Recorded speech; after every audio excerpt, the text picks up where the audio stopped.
Hakuna Matata. It's December 29th, Tuesday. Happy holidays, everyone. So this is the piece of wood that goes on the rear side of the driver's window, which I was working on yesterday. I kind of goofed up on the hole placements somehow. I really don't know how the heck I did it. It's just the after effects of COVID, I guess. I'm still in a fog. But I need to raise this piece up a little higher. And I also need to get this to go that way a little bit. So I think the easiest thing to do, well, let me back up a little bit and tell you what the dilemma is. The hole is really long in this because I use really long screws, longer than this. This is just an extra one I had. So when the screw is in this hole, the whole length, there's like no wiggle. So I can't wiggle this around. So what I think I'm going to do, or what I'm going to do, is I'm going to counterbore the back of this hole and this hole and leave about maybe a 1/2 inch or 3/4 of an inch of wood for the screw head to push against, right? And that'll therefore give me the ability for this screw to wiggle in the hole, give me a little bit of play, and then I'll be able to reposition this. So we're going to put this over there in the milling machine, and the bit's still in there. And we're going to have to do some weird compensating because this piece of wood is tapered. And when we drilled it, we used the back side down, which is the square side with the top. This is the tapered side. So when we put this in the milling machine this way, we're going to have to compensate for that angle by lifting up here in order to get this to be a straight hole, straight counterbar hole.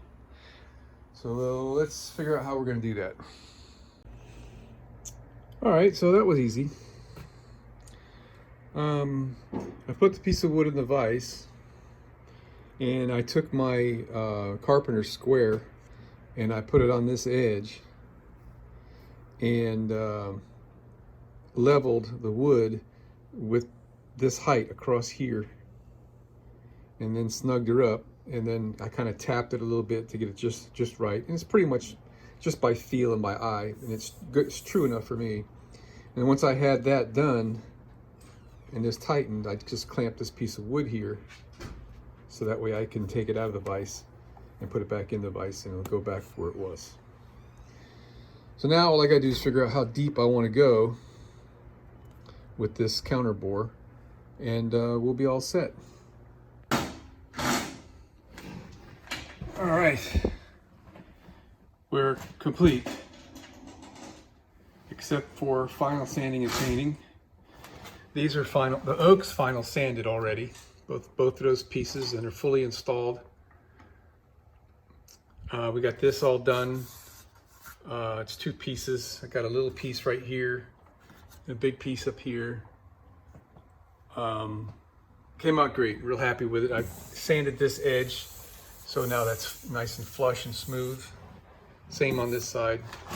Last thing I'm doing, I'm gonna plug up that little hole right there with this. So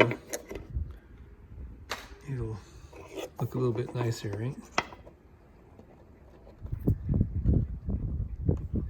All right, something anyway, right? Whatever.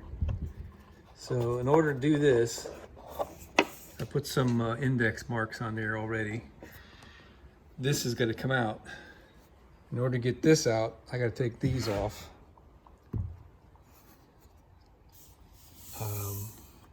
So I think what we're going to do at this point is remove everything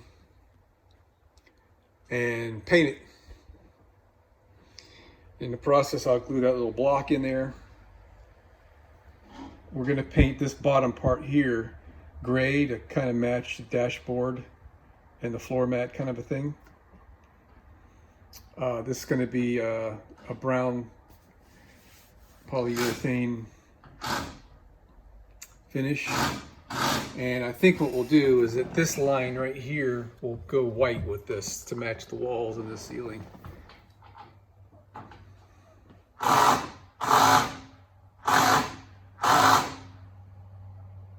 That was tough. That piece of wood was tough.